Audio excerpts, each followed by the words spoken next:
the energy here. Now, before you start, note at the bottom I put all the different masses. Okay, so the first one is two hydrogen 2s become a helium, a neutron, and an electron. What is the an energy? What is the energy? So first, what is the mass here, and then what is the mass here? What is the difference, and then convert it into energy. So it should take you about 1 minute, 2 minutes maybe. One is the two hydrogen. Hydrogen 2, yeah, which is here.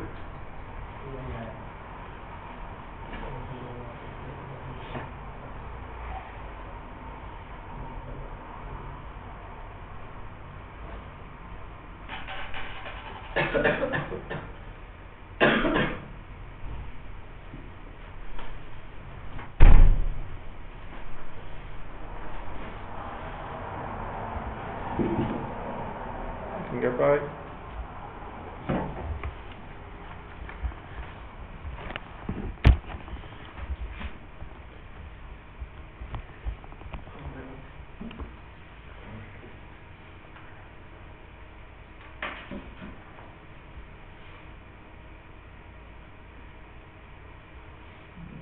We're doing number 1 first, and I'm doing it.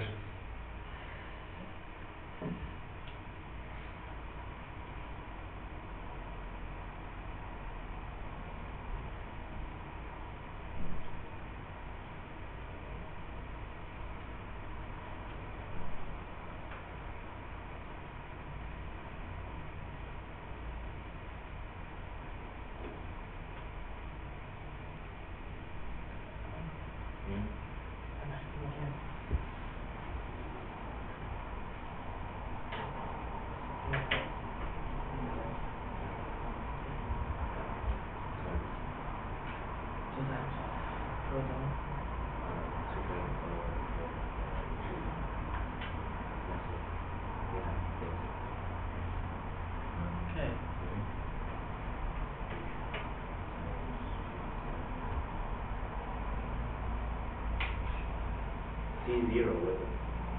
Yes, C0, correct.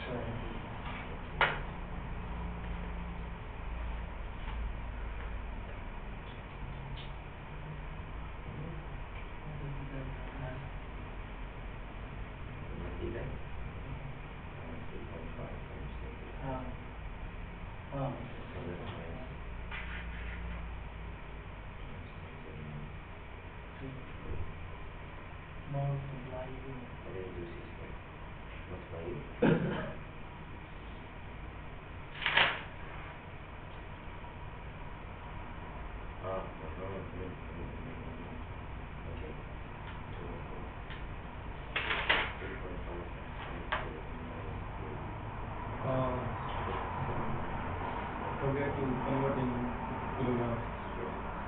So not like that.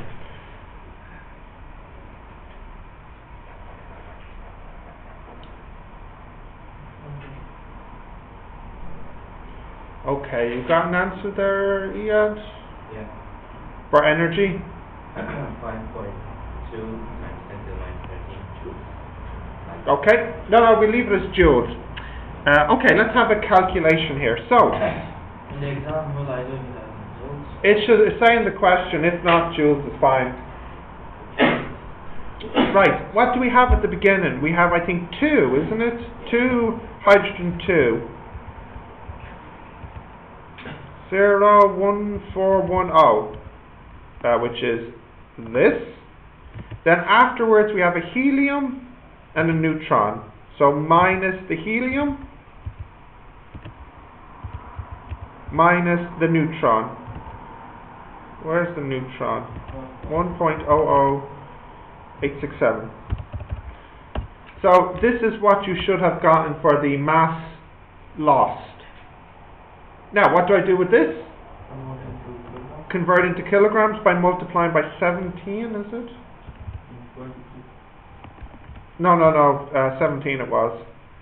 So this is how many kilograms I have? Multiplied by whatever C is, I'll just write, it's roughly this, I know it's not exactly this. I think it's more like 2.997, but we'll just say roughly this. So mc squared, and I think that's, your answer will be more accurate. What did you get? 22, okay, fine. So 5.22 times 10 to the minus 13 joules.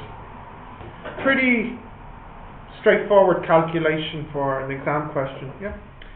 Now, the B part here, or the second part here. So this is an example of what happens in a nuclear power plant.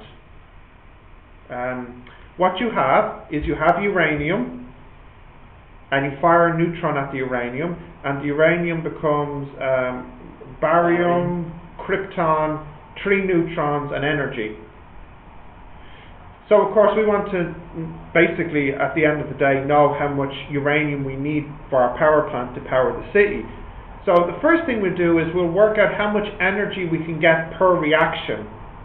So just like question 1, just do the A part first and then I'll do it. So what is the energy here in joules?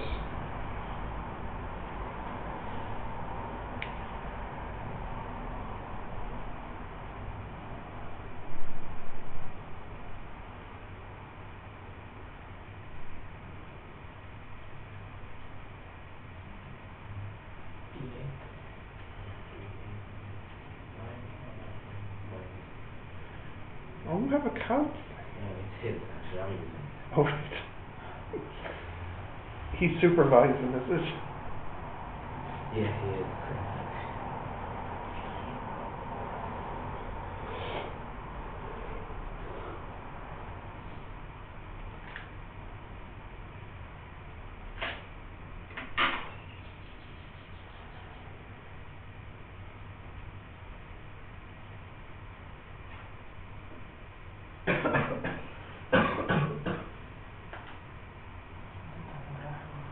Oh, Shabby.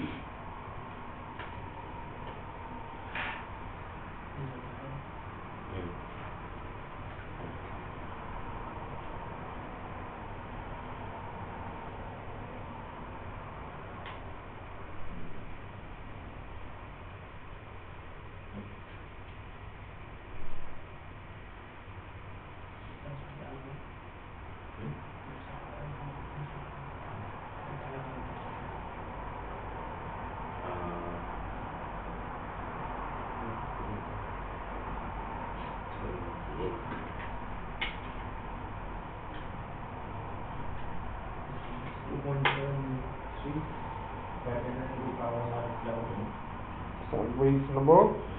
We got an answer over here, guys? 3.28. Oh dear, that is quite different to your answer. Yeah? Yeah, in joules. Right, let's calculate it. So, Did you convert to kilograms? Yeah. oh no, he did, because his number would be way off if it didn't. Right, what's the uranium? It's 235.044 plus the neutron, 1.00867. That's what you have before the reaction takes place. Then after the reaction, what are we left with? The minus the BA, what was the BA? 138.909. And then minus the krypton, 93, the krypton, yeah, 9344. And then minus 3 neutrons.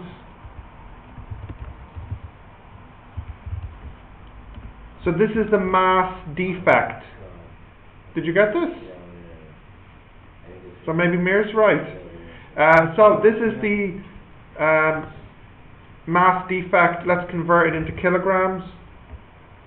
And then multiply by c squared. What constant number is c? 28.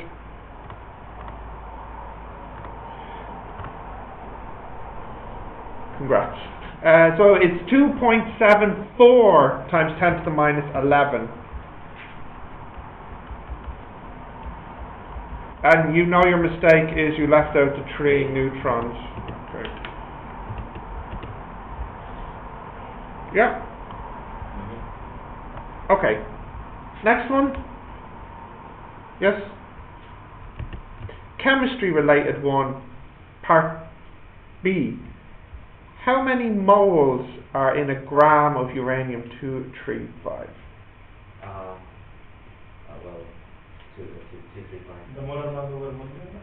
235 times 0. 1 over What is it? 1 over. M over MR, yes, yes, yes. 1 over 235. So 1/235th of a mole. So 1 over 235. Okay. So, for part C here, what part was that I just did? A, was it? B, N is 1 over 235. C is what is the number of nuclei. 1 over 235 times. Correct, Avogadro. So if you can bash that in on the calculator and tell me what you get. You don't need a fancy calculator to do this, you know what this is. 2.56 times 10 to the 21. Okay, D. So how many reactions can you produce by using 1 gram of uranium? How many reactions here can you produce by using a gram of uranium? Well, each reaction requires 1 atom of uranium. And this is how many atoms of uranium we have, so therefore it's same answer, same as C. So now you can see where this is going. So how much energy can we get from 1 gram of uranium? No, because that answer in A was only for 1. Times this, yeah. So it would be answer A multiply answer C. Do I still have that up on the calculator? This is answer A multiplied by answer we just got. 7 times 10 to the 10 joules. Now we're talking big numbers here. If I divide this by 10 to the 6, that's 70,000 megajoules. You can make it 7 giga. Oh yeah, I know. But because the next question I saw has megajoules in it, I'm going to leave it as megajoules. Yeah, I'm looking ahead. So the answer here is 70,000 megajoules. A small town requires 10 megawatts. How long could 1 gram power the city? Okay, so what's the formula for power? Work over time. So time is work over power, which the question said it was 10 megawatts. So I'll just leave it in megawatts. And the power, sorry, the other way, yeah. 70,000 megawatts divided by 10 megawatts. This is 7,000. Now, I only changed it into mega, but I never changed the time into anything but seconds, because watt still uses seconds. So, it's 7,000 seconds, which is about, it's not quite, it's about very roughly about 2 hours. 7,200 seconds would be 2 hours exactly. So roughly 2 hours. So think about that. 1 gram of uranium is enough to power the city for 2 hours. Now of course that's if it's 100% efficient. Even if it was 50% efficient, it would power it for 1 hour. So you're using like 1 gram per hour to power something, I don't know, something like a small town of maybe, I don't know, 1,000 people or something like that. Yeah. I don't know how big a town is, if it's a 10 megawatts. 10 megawatts, if I was to 10,000. No, but for a town, one house would use on average about 3 kilowatts, or 5 kilowatts maybe if they have the many things on. So 10 megawatts is 10,000 kilowatts, which is a lot then. What is 1 unit? Okay, meter. Your house would use about 3 kilowatts. So 10,000 divided by 3.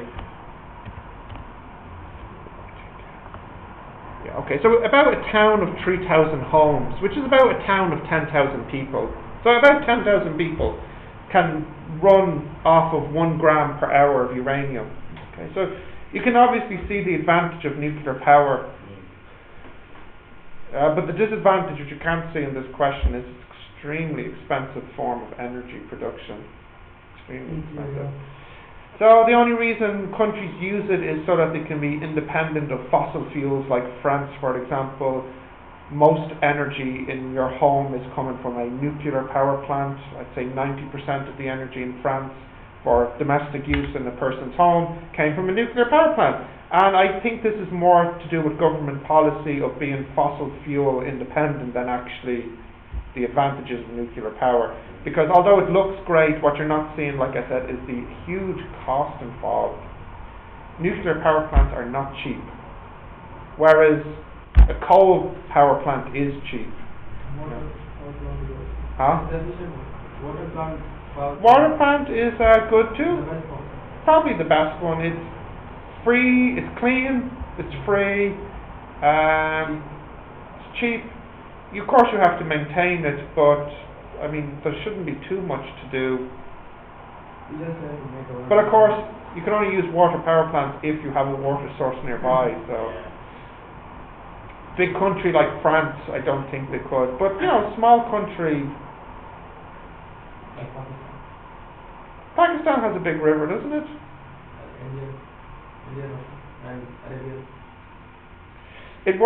Those water power plants work best when you have water that's at a high level and it's running down a mountain. The faster the water is moving, the more energy you can take from it.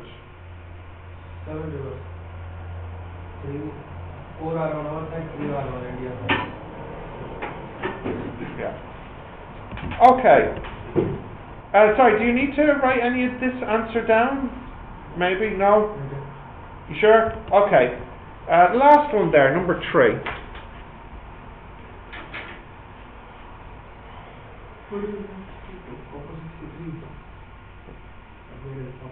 The copper's down here. So copper should be 29. Copper should have the same mass as 29 protons and 34 neutrons. See it here? Yeah. How many protons? 29. And how many neutrons? 34. So the mass should be the same as 29 protons plus 34 neutrons. It is not. This number here is less than that. Part 1. How much less is it? Oh, so, okay. Yeah. You understand? Yes. Ian understands. 31 neutrons? No, 34 neutrons.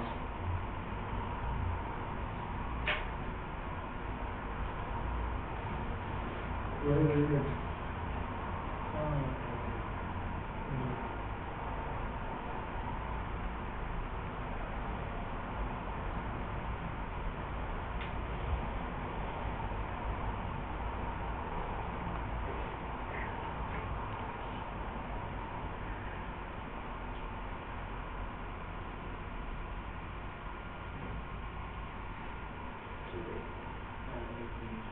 It was almost 34? Yes.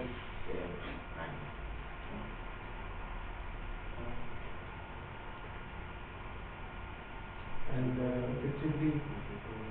No, 29 protons and 34 neutrons. 0.58. Yeah, that sounds like the type of number we're talking about. So, 34 neutrons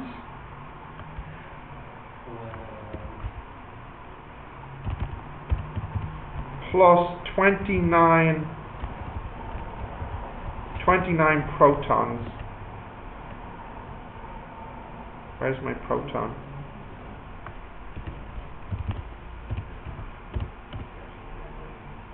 Minus 62.91367. Okay, well, you got this answer as well. So this is called the mass defect. 0.59223. 0.59223 U. This is the mass defect. Part B is probably what is the binding energy. Yes. Okay.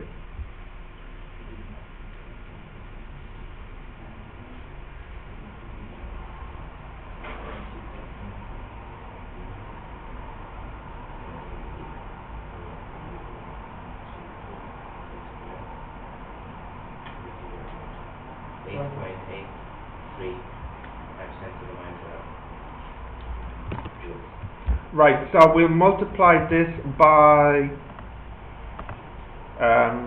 17, and then multiply it by, sorry, what number is it?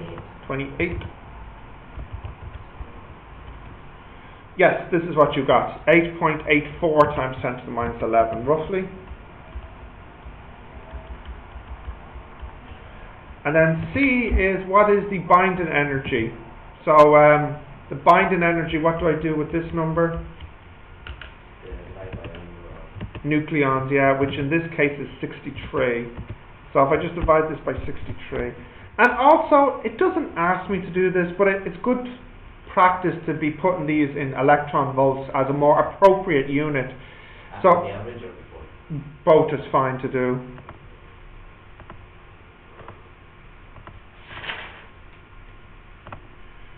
So again, that's a pretty big number. 8.76 electron volts per nucleon. Mega electron volts per nucleon. Now, if I just go back for a moment to that graph I drew, let's just find where copper is on it and see if it matches up our answer. There we go. Copper is here, let me see, so this is 60, 70, 80, 90, 100, so 63 will be around about here, so it'd be it'd be about this.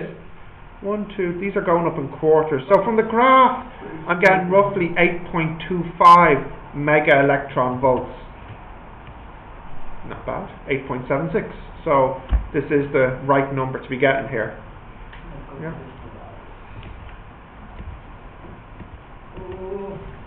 Now what we'll do is we'll have a look at the exam question for this as well. Again, what?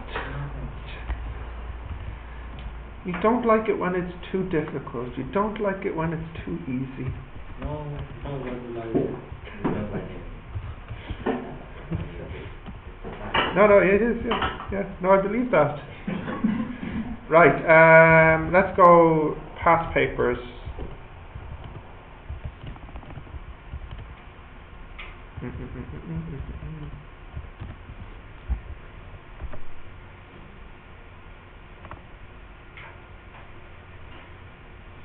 So, let's have a look here, section A. Did I get this? Try again. No, I did get it. Right, last time we had a look at the section B atoms question, so let me just see if there's an A one.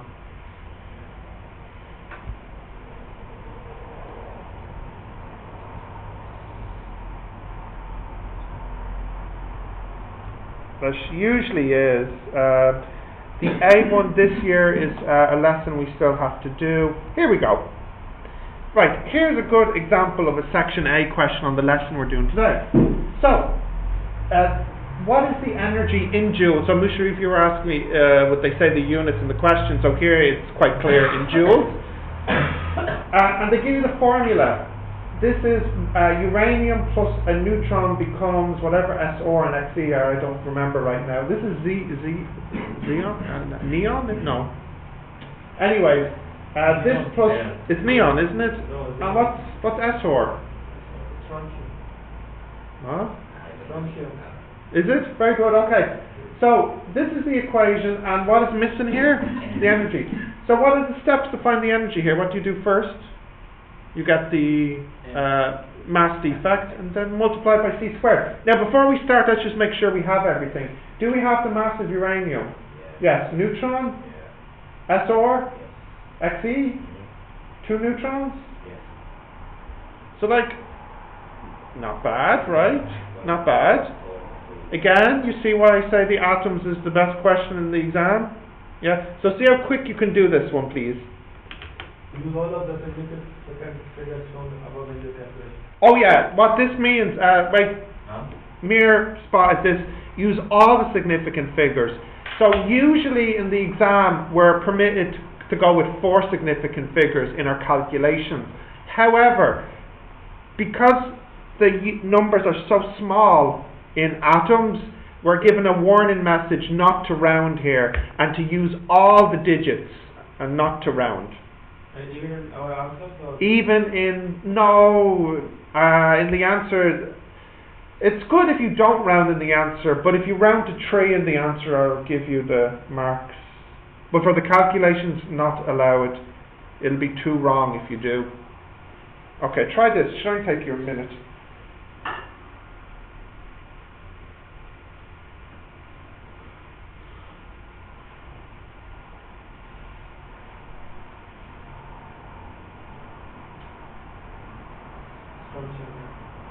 It is?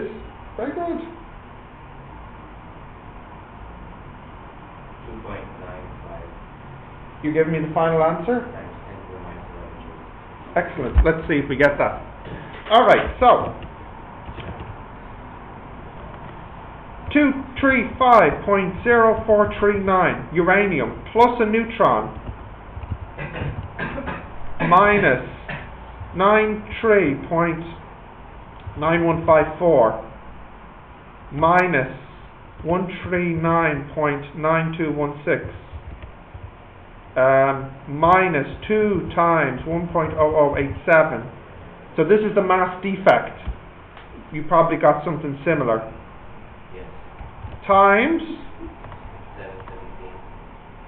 717. 17 628 squared. and then 28 squared.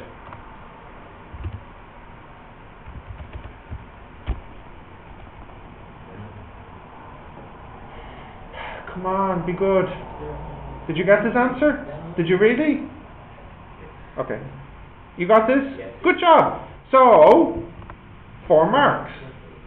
Now think about that. If you put that 4 marks together with this one we did last time, 25. 20 marks, and you can you don't 20 marks for the total. That's not quite. That's 24 marks from 100. From mechanics also. Well, it depends on the mechanics one. But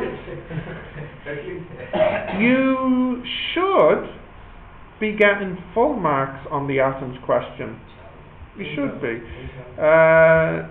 Let's have a look at another year just to see. So that was 2015. So 2014. And if they don't give this question, There'll always be, there might not be an atoms in section B, but it'll be somewhere in A or B, or in some cases both, which is better for you. So this year,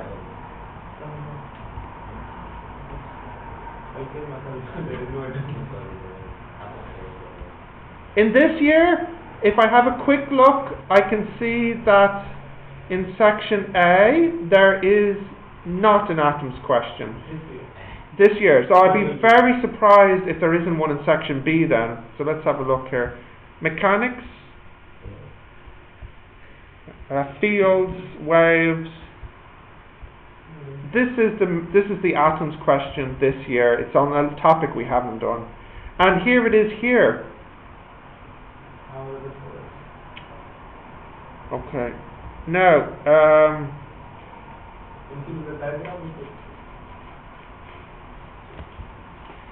Do we know this? well, it was supposed to be an ESAP, but ESAP didn't exactly go according to plan this year. So, in the course, there are 10 experiments you need to know for the exam. 4 of them you've done anyways in your lab. Yeah. 6 of them you have to learn. 1 of them you actually have done in semester 1, the double slit experiment. So that's 1 of them. I don't do the experiments, and you might be saying, that's crazy talk, Stephen, you're crazy, but it's not crazy, because I should justify. You have 6 sections in the course: mechanics, electricity, waves, materials, fields, and atoms. Okay? and then you have 10 experiments. This here makes up 98% of the exam. This here makes up 2% of the exam, and it's only on half of the exams anyways. So on average, it's only 1% of your mark. This is 98%. If you look at the hours, this is roughly 110 hours or something like that, whatever. Whereas this would be 6 to 12 hours. So when you compare it, it's like 1/10 of the work. But when you look at the mark, it's only 1/100 of your grade. It is a bad use of time. You would be much better using the extra 12 hours as revision of these 6 than to learn in the 10 experiments. Now the good news is when we do revision, we will also be learning the experiments because they'll come up in past questions. And this year it was 2 marks. You see what I mean?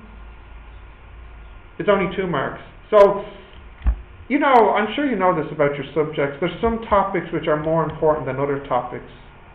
Okay, so when we were doing the maths, we were saying the statistics is not really important for the exam. It's the probability that's important. So we did a bit of statistics in class, but in fact, I probably did more in class than I should have, really, considering how little importance it is on the exam. Okay, so this is me strategizing for you. It is much better use of your time to take those 10 hours and put it into those 6 revision topics. Make the most of your time. Yeah. Now, and in fact, 5 of the 10 experiments you've already done anyways. 4 of them you did in the lab, 1 of them we did in semester 1. So there's 5 more which you haven't seen, and we'll see those 5 when we do revision. So this one here, the Rutherford alpha particle experiment, I'll write it down here for you. It's a... You might even know it. gun type thing. It's a gun type thing and then... I'll do. Here, guys, here's Rutherford's experiment. Very simple. This is gold leaf paper. Do you know this paper? It's paper made of gold. It's very, very fine. Very fine. And then what Rutherford did was he had something that fired alpha particles, and the alpha particles travelled through the gold leaf because the paper was so fine. And some of them went this way, some of them went this way, some of them went this way, and hit the screen. And by using very advanced maths, and by measuring the angles here, Rutherford was able to work out that the atoms in the gold leaf must look like this: a proton at the centre and an electron on the outside. Now, how is way too difficult for this course. It's like second year physics at university. It's enough for you to know that he had the maths to go from these angles to figuring out the shape of the atom. So Rutherford was able to figure out what the atom structure is. Maybe you mentioned that in chemistry, I don't know. Before Rutherford, I think you did do this in chemistry though. What was the model people had of atoms before Rutherford? The first model of the atom in chemistry. I think it's called the plum pudding model. Rings a bell? Yeah, okay. Before Rutherford figured out that the electron is around the proton, people originally thought that protons and electrons were just all mixed together like a bacon mix. That's why plum pudding is the name of the dessert here. So people thought they were all just mixed together. It was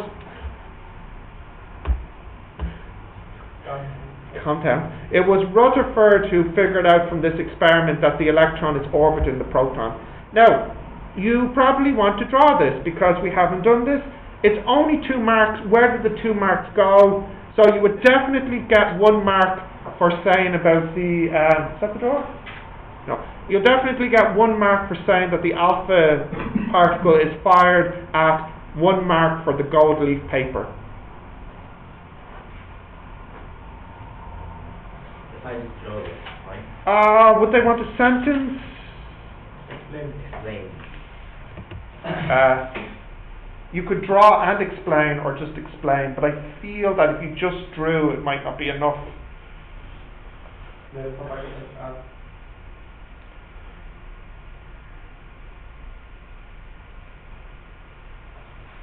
scattered. Huh? The alpha particles are thrown away. Or what?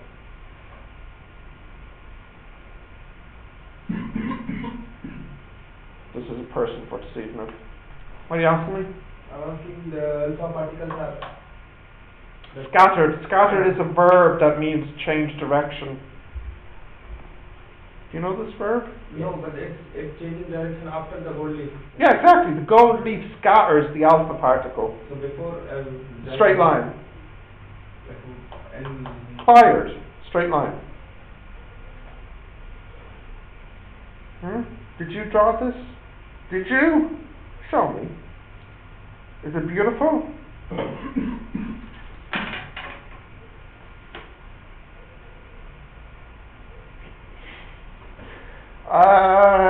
We won't say it's beautiful. Wait, go on. Yeah, make it beautiful. Oh, well, now. Now it's complete. All right. Can I close this Yeah. mirror? Yes? All right. We're finished there.